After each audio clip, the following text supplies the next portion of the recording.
Cordial saludo para toda la audiencia que participa del Congreso Virtual de Bergamo, Italia. Muy amable por permitir este espacio para compartir con ustedes un ejercicio de investigación que se viene realizando en Bogotá, Colombia.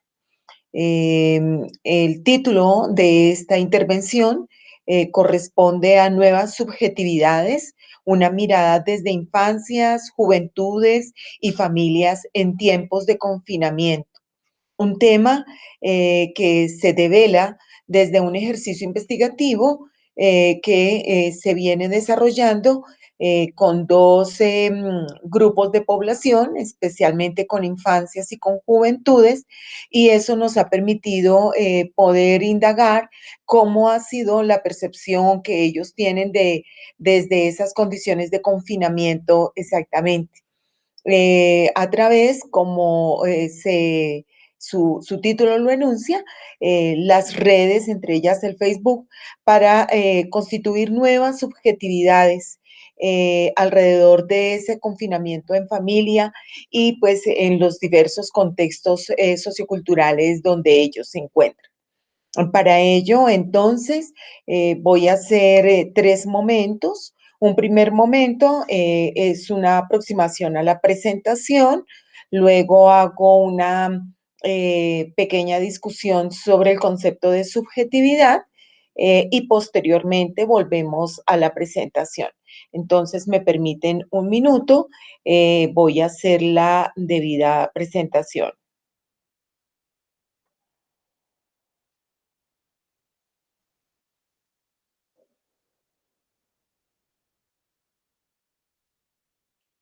Bueno, como ustedes pueden observar, entonces estamos hablando de nuevas subjetividades, una mirada desde infancias, juventudes y familias en tiempos de confinamiento. Las autoras de este ejercicio, entonces, María Elena Ramírez Cabanzo, quien les habla, y la maestra Ana Bricete Ramírez Cabanzo, quien también es docente universitaria. Bueno, para ello entonces, estas son las categorías que atraviesan todo el ejercicio. Entonces comenzamos con la categoría de sujeto, pasamos luego a la categoría de ese sujeto en confinamiento, pero ese sujeto también vive en un contexto sociodiverso y allí, desde esa condición de sujeto confinamiento y desde el contexto de contexto sociodiverso, construye una subjetividad. Y esa subjetividad la relee, es esa, releerla desde esa realidad a través de qué? De ese proceso comunicativo que hace en las redes sociales.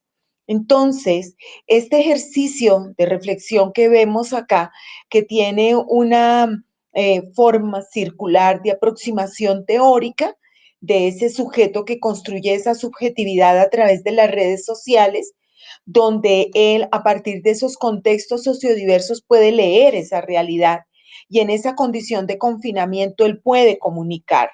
Entonces, podemos hacer una lectura circular, una lectura vertical, una lectura en diagonal o una lectura que permite una contextualización integral del ejercicio que hoy estamos compartiendo. Entonces, para ello, vamos a iniciar con ese concepto de infancia. Tanto el concepto de infancia como el concepto de juventud es un concepto históricamente construido.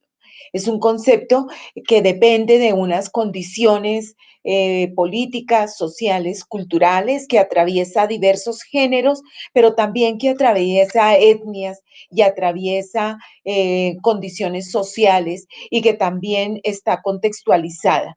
Unos contextos muy particulares, por eso podemos hablar de diversas infancias y podemos también hablar de diversas juventudes.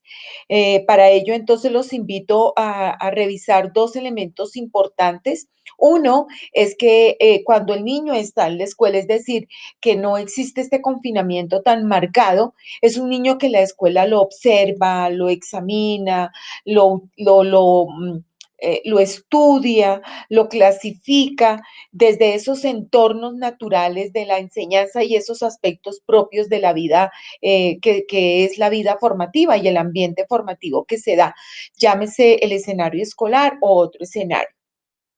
Pero de igual manera nos vamos a encontrar con esta infancia que es de vida alegre, de vida espontánea, de risa tranquila, en otras condiciones. Y esa es una pregunta.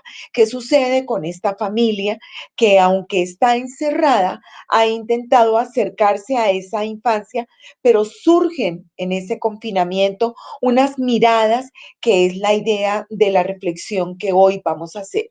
Una mirada muy humana, pero también una mirada muy real.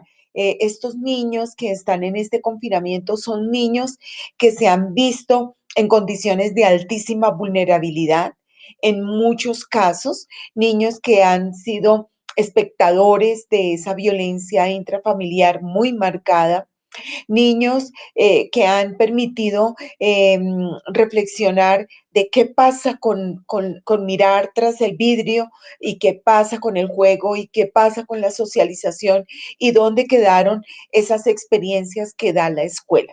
Entonces, dentro de esa realidad, nosotros también nos encontramos con ese concepto de juventud, un concepto de juventud que es mediada. Sabemos que es mediada por diversos elementos también que hay, dadas las condiciones históricas, las condiciones reales, políticas que se viven, pero que es un sujeto que está en un contexto que se preocupa por qué está pasando con la participación, qué pasa con esas condiciones en su familia, que se preocupa por los niveles de autoridad, se preocupa por los niveles de comunicación y dice, bueno, aquí qué hay que hacer. Es decir, es un sujeto sensible y ese sujeto que es sensible empieza a cuestionar esas relaciones que tiene con los otros. Es decir, que él, decía Gattari en algún momento, se constituye como un fenómeno social, que tiene un tiempo, que tiene un espacio, pero también que tiene una serie de elementos culturales que le dan una perspectiva de asumirse en los diferentes roles que tiene él. Decía Maffesoli que hay un nicho a nivel general sociocultural, político, económico, ambiental, que le permite a ese adolescente construir una serie de relaciones con el ambiente. Y cuando él construye esas relaciones con el ambiente, también se hace consciente de esas acciones protagónicas que él tiene. En otros momentos también podemos hablar que ese joven problematiza las realidades y al problematizar las realidades él se da a la tarea de reconocerse como ese joven en contexto. Y eso es lo que nos permite comprender que es una categoría histórica que está en permanente evolución y que juega un papel muy importante la familia y las prácticas de crianza. Es decir, que el niño, desde esas prácticas de crianza, tiene una serie de comportamientos en confinamiento y ese joven, de acuerdo a esas prácticas también de crianza, va construyendo su rol para participar en esa sociedad. Y eso le va dando un concepto de identidad y ese concepto de identidad él la va interiorizando y es lo que le va a permitir a él desenvolverse en esos diferentes espacios en donde él va a estar y va a participar. Entonces, para ello, nos damos cuenta que hay unos insumos acá esenciales. Es decir, aquí hay una transformación del espacio donde él estaba acostumbrado, el niño en un contexto escolar, el joven en un contexto escolar, el niño que se movía en diferentes dinámicas de acuerdo a las condiciones familiares, pero este joven se mueve también en una dinámica de amistad, incluso de noviazgo, de relaciones muy particulares en su colegio, de relaciones que se dan en otros escenarios y en otras formas de abordar. Y cuando este niño, entonces, y este joven están en condición de confinamiento, es cuando él empieza a reconocer especialmente que algo está pasando. No podemos decir que el niño ha definido qué está sucediendo. El niño lo vive, se hace preguntas, pero él no alcanza a dimensionar esa relación, lo que no sucede con el joven. El joven sí empieza a reflexionar y a cuestionar y empieza a develar que hay una serie de situaciones que él no comprendía por qué se estaban presentando, pero que le generan reacción. Y esa lectura que él hace de qué está sucediendo en esa condición de confinamiento es lo que le permite al joven tener esa experiencia desde ese contexto que como dice La Rosa, Jorge La Rosa, él dice, algo está pasando con la socialización porque hay una serie de elementos que él toma de su contexto que le van dando una constitución de sujeto. Y esa constitución de sujeto le permite comprender que hay unos acontecimientos a los que él debe estar atento y está demarcado por la realidad que él vive. Es decir, ese sujeto se convierte en un sujeto histórico porque está presenciando lo que está sucediendo en el mundo y en ese mundo él se está reconociendo y desde ese reconocimiento de esas sensibilidades que él tiene, de esas emociones que él tiene, está constituyendo una subjetividad. Y esa subjetividad gira en torno a las diversas formas como él se relaciona, como él se narra, como él se comprende, como él expresa esas emociones y esas emociones en relación con su familia y en relación con los otros a través de otros insumos, es decir, a través en este caso de las redes. Entonces él empieza desde ese proceso de identidad propia a reflexionar qué está pasando con la condición humana.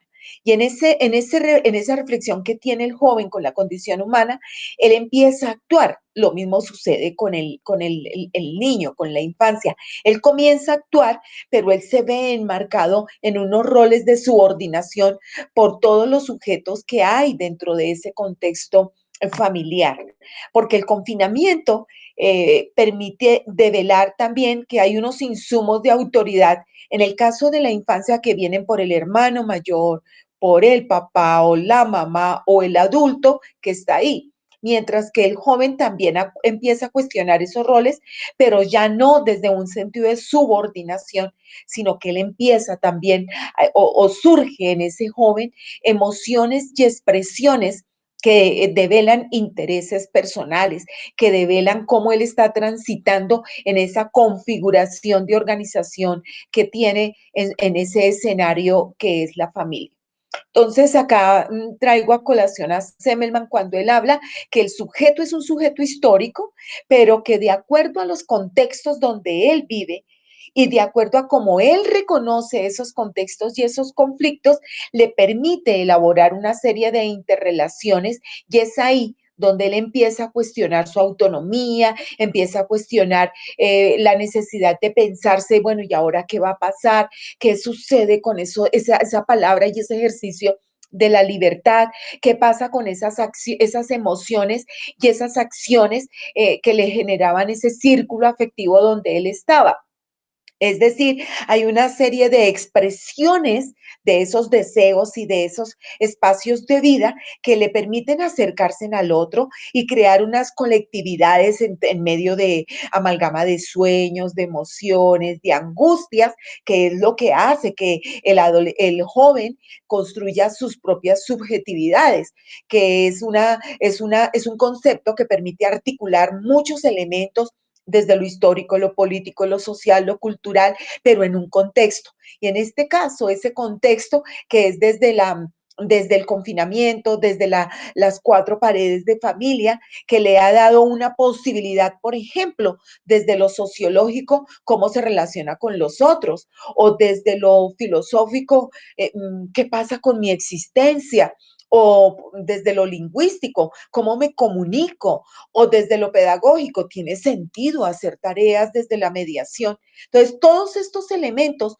van a constituir esa propuesta de subjetividad que en algún momento Semmelman reflexionaba frente al sujeto en relación con los otros y en relación con los contextos.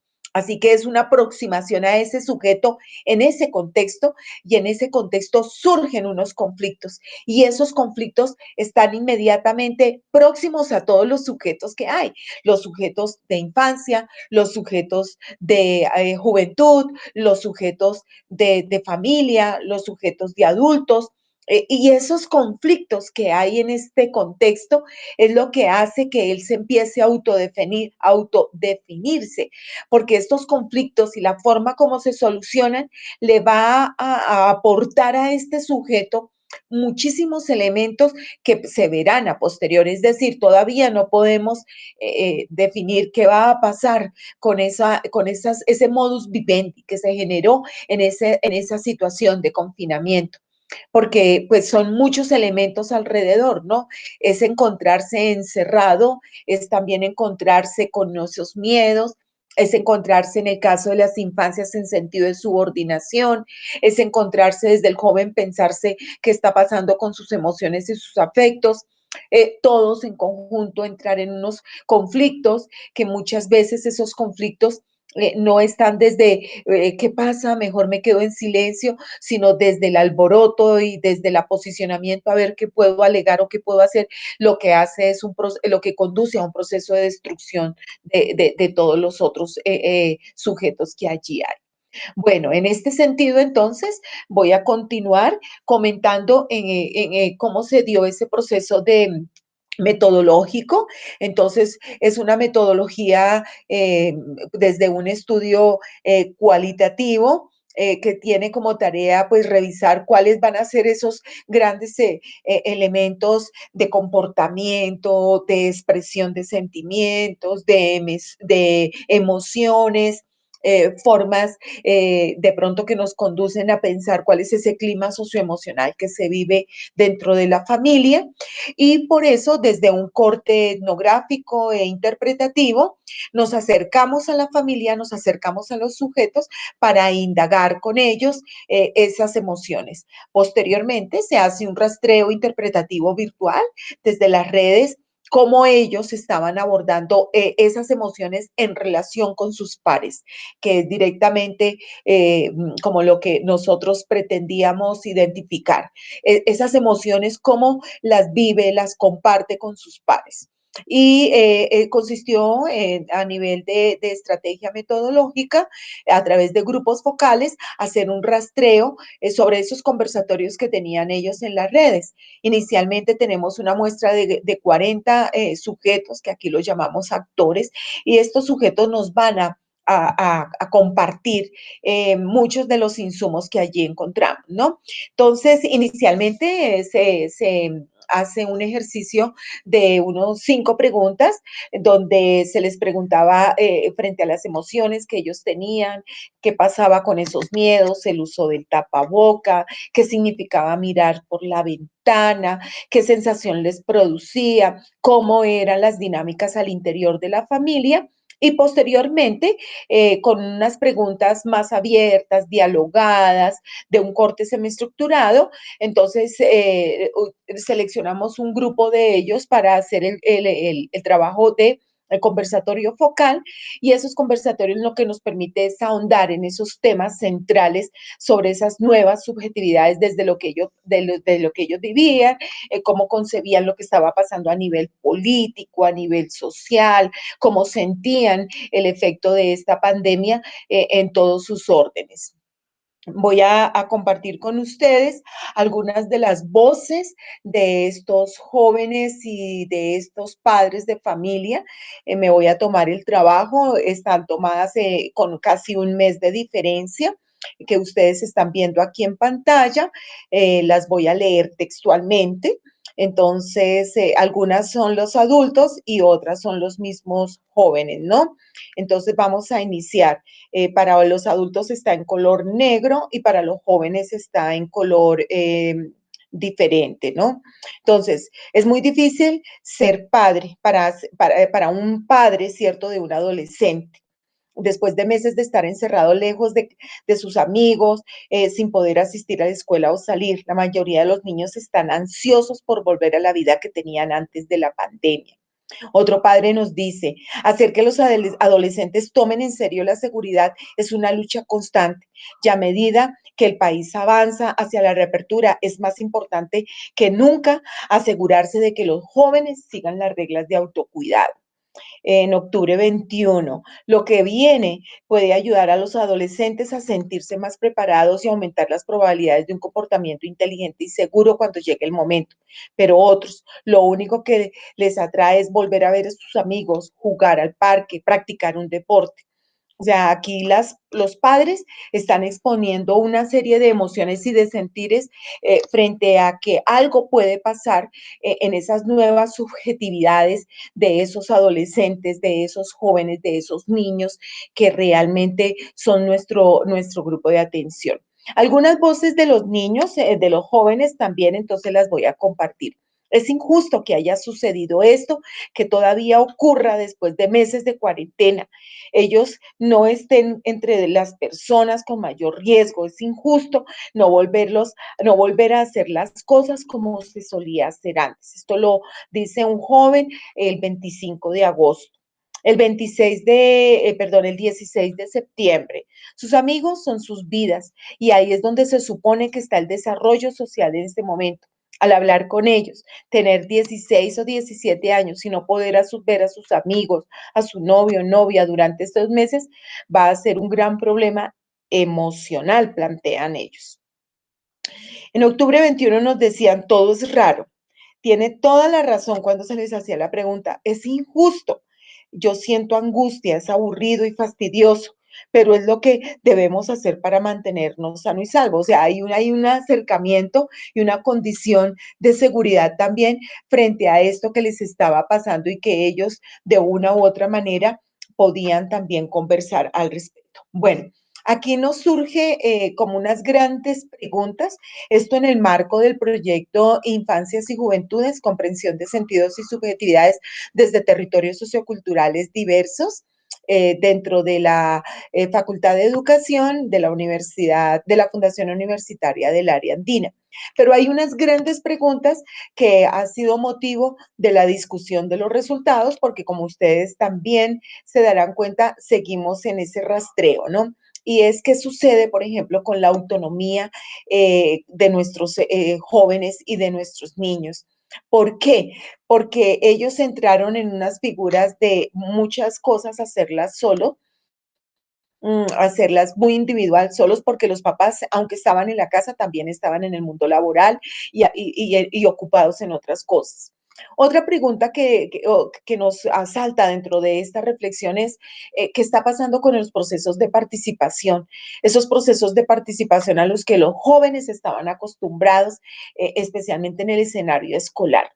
Otra es las diversas formas como se dan esos procesos de comunicación y qué significación le están dando. Ellos han encontrado en las redes sociales una forma de poder soltar sus emociones, sus sentires, sus comprensiones, pero la están trascendiendo a que no hay mucha esperanza, ellos se sienten sofocados, se sienten angustiados.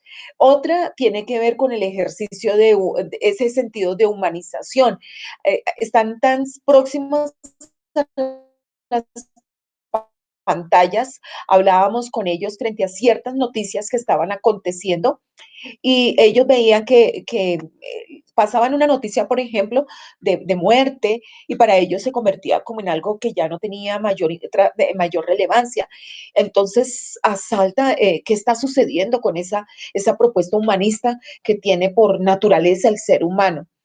Otra pregunta tenía que ver cómo se iban a transformar las relaciones a posteriori.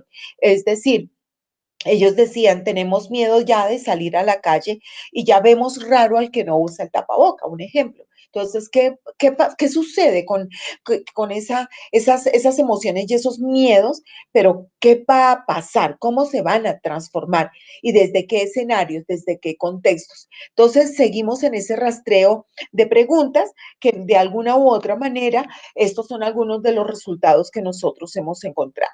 Entonces, dentro de este proceso de análisis por parte de las investigadoras, se hacen algunas aproximaciones a comprender el concepto de infancia y juventud desde el confinamiento. Sentimos que habíamos avanzado teóricamente cuando se daba en otros escenarios, en otros contextos, pero en el espacio de la familia se ha encontrado que ha ido revisándose un poco ese concepto de infancia especialmente. Bueno, se comprende que a través de ese concepto de subjetividad se reafirma que es un sujeto sensible por encima de lo que sea, que se comprende que hay que mirarlo o hay que mirar lo que acontece de una forma muy diferencial, pero que las redes atienden a esas condiciones de expresar lo que siente. Es decir, esa sensibilidad sale a flote a través de lo que está sucediendo en las redes. Algunas de las fotos expresaban, te ves muy linda, cómo te extraño, qué tristeza todo esto, cuándo nos volveremos a ver. Entonces ahí salen, emergen unas emociones que merecen ser revisadas y merecen ser estudiadas, ¿no?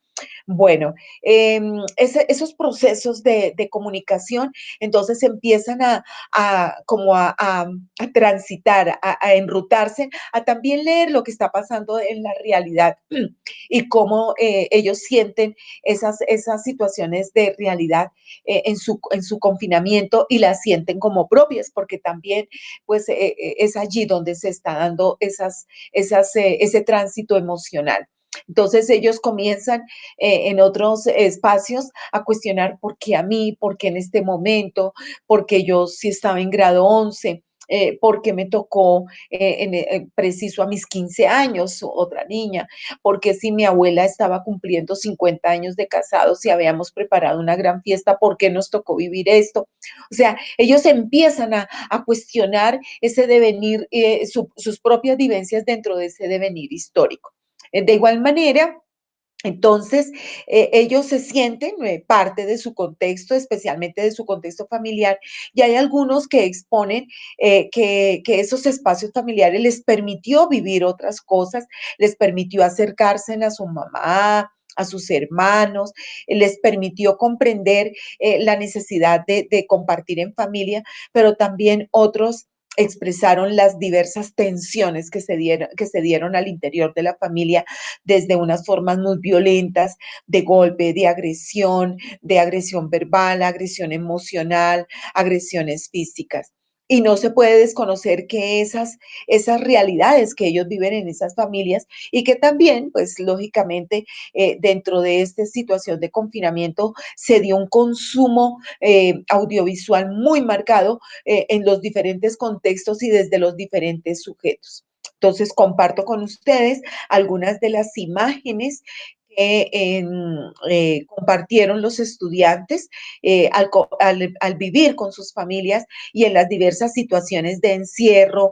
Por ejemplo, leo textualmente una decía, surgen emociones como la rabia, la tristeza, el estrés, el pesimismo. No es fácil hacer un control de las emociones y tener la mente ocupada, aunque en familia tenemos soluciones, jugamos juegos de mesa, películas, libros, videollamadas con los familiares, eso no alcanza a mitigar el impacto. Parece que lo mejor sería hablar desde una inteligencia emocional, pero ellos sentían que estaban muy lejos de vivirlo.